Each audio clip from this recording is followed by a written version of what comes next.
Good afternoon, everybody. Sorry for the late start today. Um, Last night I hosted a Sharebachus. I cooked most of the food myself, and I was a little exhausted afterwards, and I needed some time to rest today. Baruch Hashem, tonight's the last Sharebachus, my son, and hopefully tomorrow we can get back to regular programming. Um, okay, today we are starting Bava Metzia. Baruch Hashem. Today she is Lila Nishma, Sarah Nachman, Simcha Koine, Shumur Chavis Sheps, Bracha Shabbat, Bracha Shabbat Shmoli, Ben Yom Mash Ben Yosef, Ben Yom Shos, Haven Aliyah. And the first stem of Yisrael Bracha Leah, Bracha Pesach Zelda, Bracha Aliyah, Pesach Bracha, Av Yischa Berisha, Chai Bas Dov Bela, first stem of Sok Shar Chai Yisrael. And a shout out to our sponsor, our monthly sponsor, the Imperial Advisory Group, helping um, uh, they are the Imperial Advisory is an award-winning CFO advisory firm whose team of CFOs brings an average of more than 30 years of experience. They help businesses go beyond bookkeeping and accounting, providing strategic financial leadership, empowering leadership teams to make more informed, big-picture decisions. Learn more about Imperial Advisory visit their website, imperialgrp.com. Here we go. Perek, Metzia, Perek Aleph, Mishnah Aleph. Famous Mishnah in Shas, Shnaim Achas and Batalis. Two people come to court holding onto the edges of a cloak that they found in the street. Not necessarily a talis that we wear shul, but any garment. They found the garment. Zeh Omer Ani Mitzasiya, Zeh Omer Ani Mitzasiya. This one, the first one says, I found it and picked it up first, and it's mine. And the other one makes the exact same claim. Um, this could also apply if they came to us, if they both picked up a garment at the same time in a store. This one says it's all mine because the owner sold it to me, and the other one makes the same claim. It's mine because the owner just said, didn't sell to you, sold it to me. Yeah, this could probably apply if you will go to Orlando for Pesach, and sometimes the rental agencies are not the most honest people, and they double rented the house. It's a problem. This could possibly fall into this category. So the first one must swear that he owns not less than half of the cloak. And the other one must also swear that he owns not less than half a cloak. And then they divide the garment equally. Since they're both holding the garment, they're both in equal possession of it. And since we don't know who the real owner is, then the halach is that the garment must be given to whoever has it in its possession. Since they both have possession of it, each one receives half of the garment. But the Chacham said that they have to take a shvua that they own at least half of the garment that they're gonna get.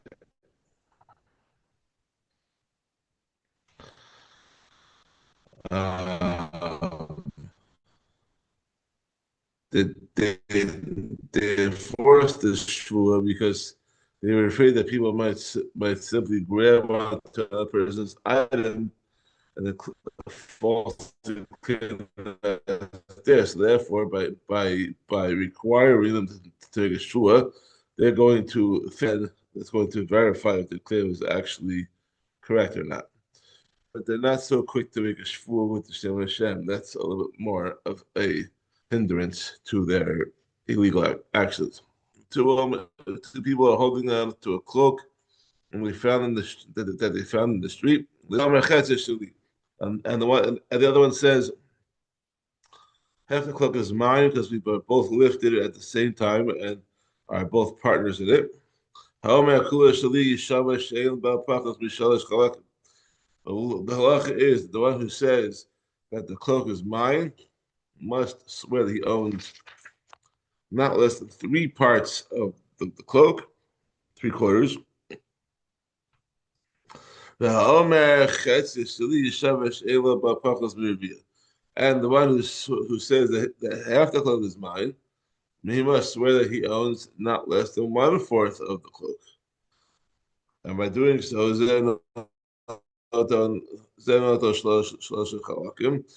this one, the one who claims that the whole thing is his, he takes three parts of the cloak.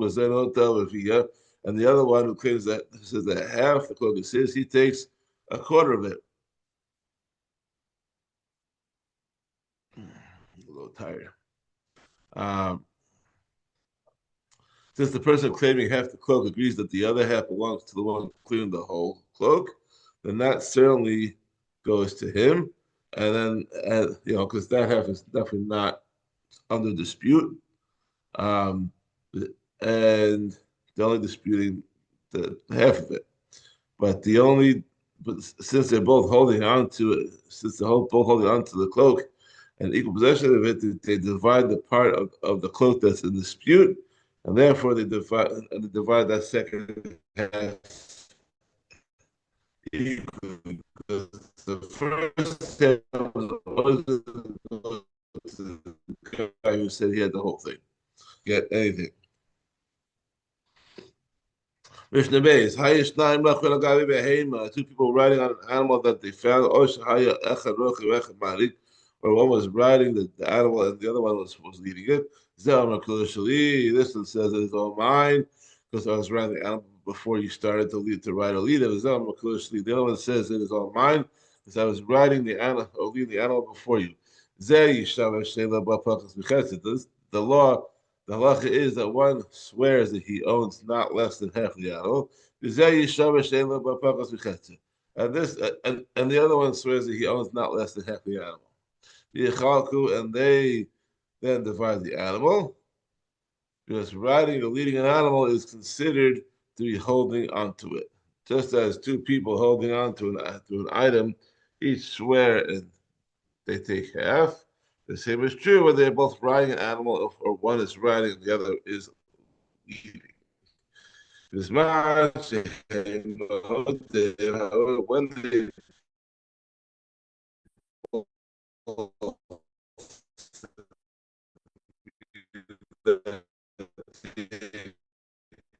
acquired an animal at the same time, because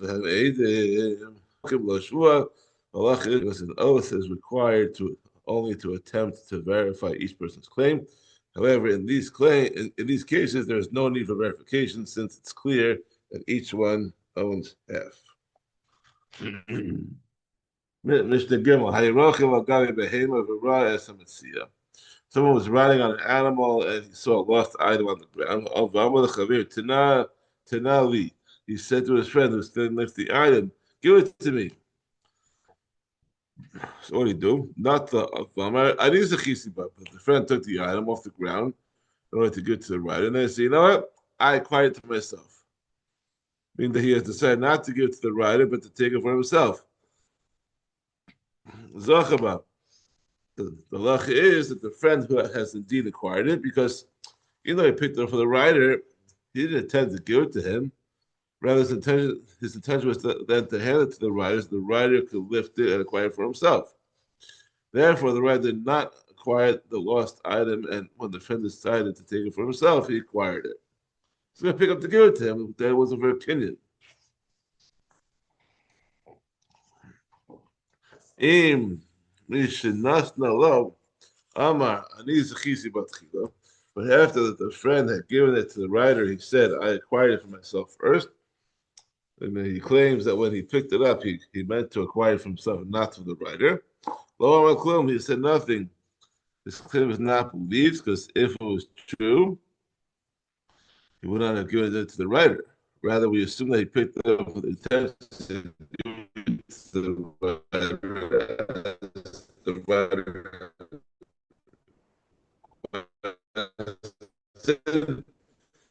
And therefore, the writer acquired it when it was handed to him. If someone hixi, but another person came and took hold of the item and lifted it,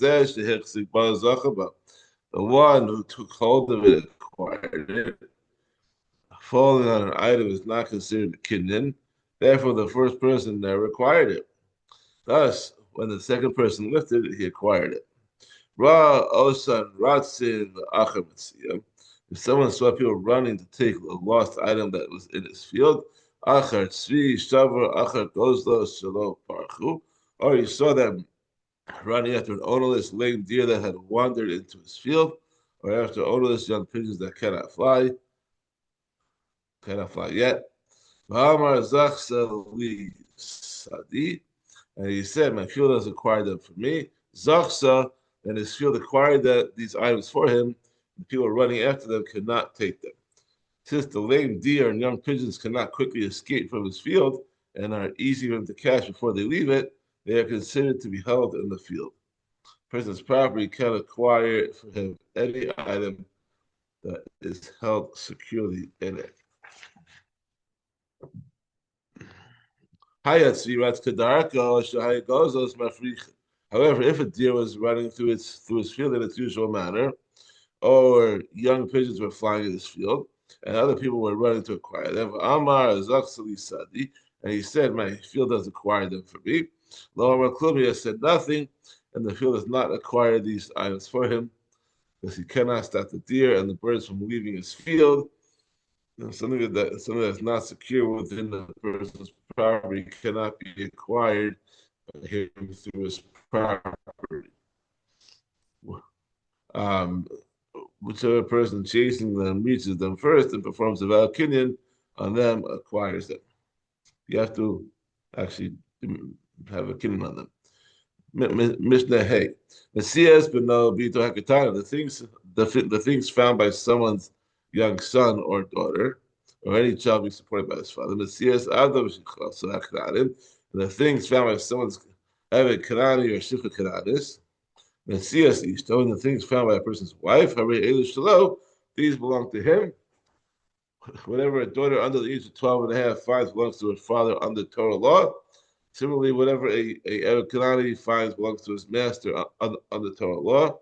And in the case of a wife and child being supported by his father, the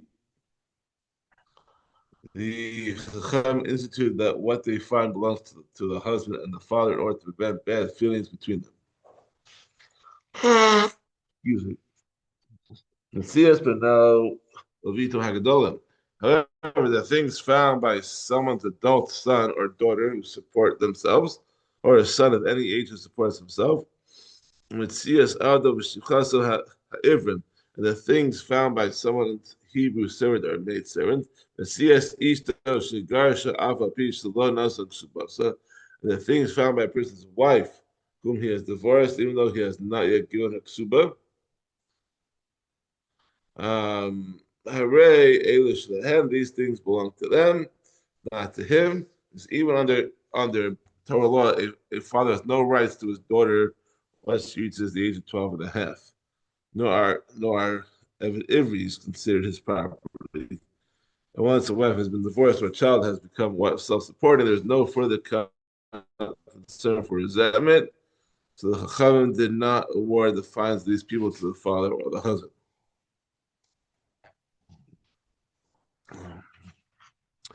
Now we're going to transition into lost documents, the rest of the Perek. Mishnah Vav. We have Vav, Zayim, Tes. Matzah Shtaricho. The person found loan documents of both the lender and the borrower that the loan had not yet been paid. In Yesh B'hem Christ, the documents contain a lien on the property. The father should not return to the lender. Should based in the him is because the court can collect the amount written in the document for the properties of the borrower that were later sold to someone else. They must therefore suspect that the borrower might be lying when he says that he still owes the money, so that the lender will be able to collect these properties from the buyers, and they divide them with him. However, if the documents do not contain a lien on the property of the borrower, and the borrower missed the standard, based in the Shraim. This is because the court cannot collect such a debt from the properties that would the buyers will lose anything, and the borrower missed, he did not pay. The documents should be returned to the lender so he can collect from the borrower's unsold property. This is according to Meir. Chacham Omer, the Chacham say, Ben kach and ben kach lo yachzir. Another case that is whether in either case whether the documents contain a lien or whether they do not, the finder should not return them to the lender. They should base in front of him, because the court can collect the debt from the properties. So by the borrower, even if the document does not mention only design, must say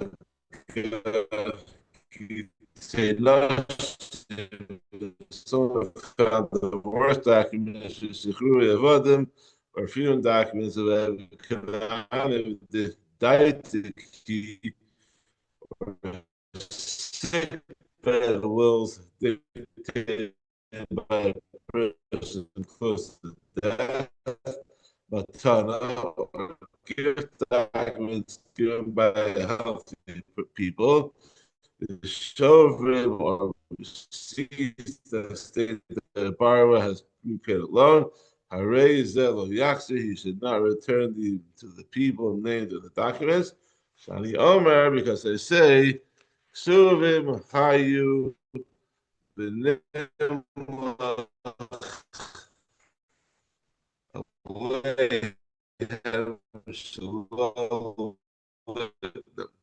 and although these documents are originally written to and decide not to give them, if the finder gives the documents to enable those people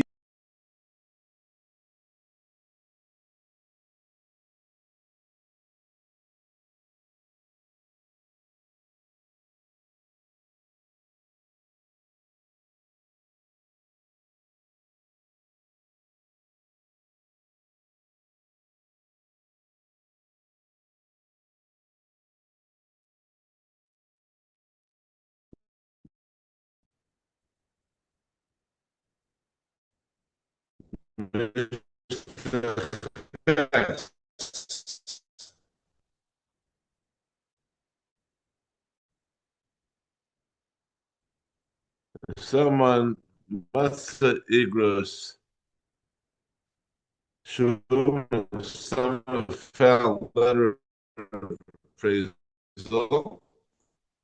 I mean the documents that state that a borrower's land was appraised by the court and then foreclosed and given to the lender's payment for a loan. Or he found letters of support, documents that state that the court has sold a land from the man's state or to support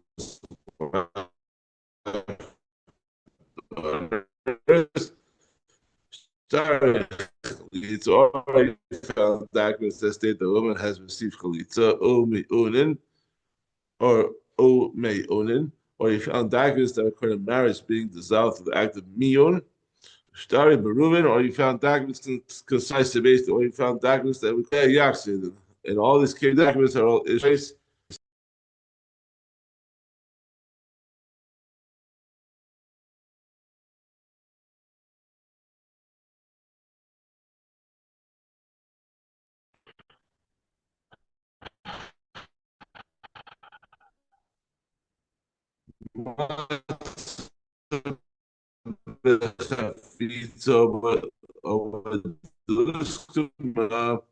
Someone found documents in a smaller bag or a large leather box. Tachrik Staros or another. Oh, Aguda Staros, or you found a bundle of documents, stacks of several documents where they rolled together. He's a Yachzir, he's returned them to the person who correctly identifies what type of container they were in, or the way in which they were rolled. If the loan documents were found and the lender gives the correct description, the documents are returned to him. If the borrower gives the kama aguda shashtaros, by being rolled together, the owner must know how many documents were in the bundle in addition to knowing that they were rolled as a bundle. Rabbi Shimon ben Gamliel says, Echad alova b'shlosh yachzir alova. Someone found 3 loan documents and all 3 loans were from one person who borrowed from 3 different people. He should return the documents to the borrower. 3 lenders would not have had the documents rolled together. Therefore, these documents must have fallen from the borrower who repaid the loans and received the documents back from the lenders. He then rolled them together and lost them. The same logic can be applied to the other case. 3 documents are about 3 people who borrowed from one lender. The father should return them to the lender. Had the borrowers lost them, they would not have been rolled together. You'd rather all 3 documents, unpaid documents together. Matzah star someone found his own documents. Any day matibo, he does not know status, does not remember the loan was not paid, and the lender gave him to hold, or if it was paid and the borrower received the document and then deposited it, and the lender both agreed that he should hold the document until the loan was fully paid. The halacha is that the document should be set aside until Elyonavi comes and tells us what happened. The finder should not return it to either the lender or the borrower because he does not know to whom it will belong. If one finds that there are receipts among his documents, that is, meaning that he had loan documents regarding money that he lent, and among them was a receipt that stated that one of the debts was paid, and he does not remember if indeed the debt was paid or not. He should do whatever is written in the receipts, and he should consider these loans for which the receipts for which the receipts are paid. He should consider these loans for which there are receipts that's paid. If you have a receipt, then that means that you pay. You don't usually get a receipt for not paying. Have a wonderful day. We'll see you tomorrow for Perek Base.